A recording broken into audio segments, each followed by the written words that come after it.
We know you'd like to know everyone who is here, all 384 of them, and I have about 5 sentences for each. We just want to bring to your attention some of the people who belong to each part of the family. And we're going to start with Rachel's parents. Rachel's dad, Bernie, was born in Flushing, New York, the heart of the city of New York, in November 1936. If you're bad in math, you're okay. The son of Nora Kelly and Michael Harrington, both of whom were born in the Beara Peninsula of West Cork, Ireland.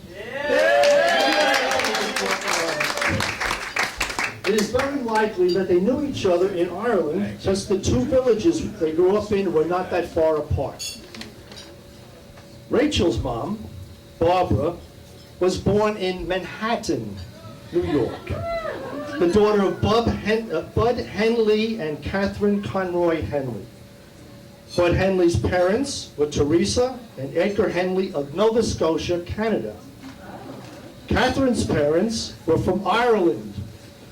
Her mother Mary from County Tipperary, and her father, John Conroy, from County Tyrone.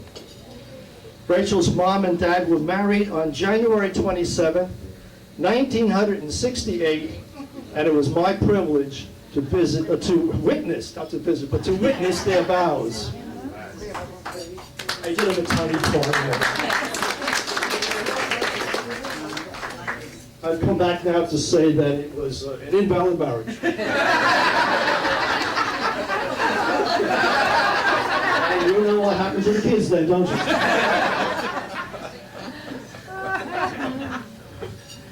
So what do we see here? It looks like the quintessential story of the history of the United States. It's the story of people who came from very modest circumstances, with little promise of success, who had the courage to take a ship from Ireland with the hope of a future they could not dream of in their own country. Even though we praise the United States for its open door policy for so many people from foreign countries, we know that our citizens were not always so welcoming. Witness the sign in Boston in 1930, "Irish need not apply."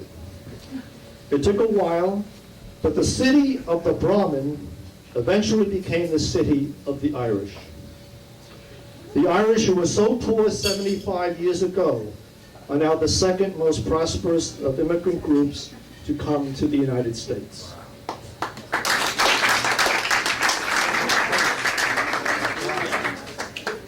A recent happy event occurred when Rachel's brother, Chris, treated her to a very special wedding present, a trip to Ireland, which I always call the mother country, where they enjoyed Dublin and then visited with their cousins in Cork.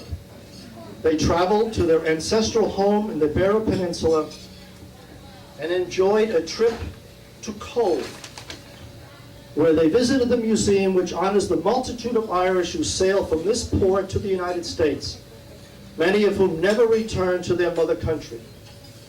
It was nice to see how the circle was closed with the visit of the American Irish to their cousins in the ancestral mother country. On the groom's side of the wedding, we salute Pierre's family, who originate from England and France.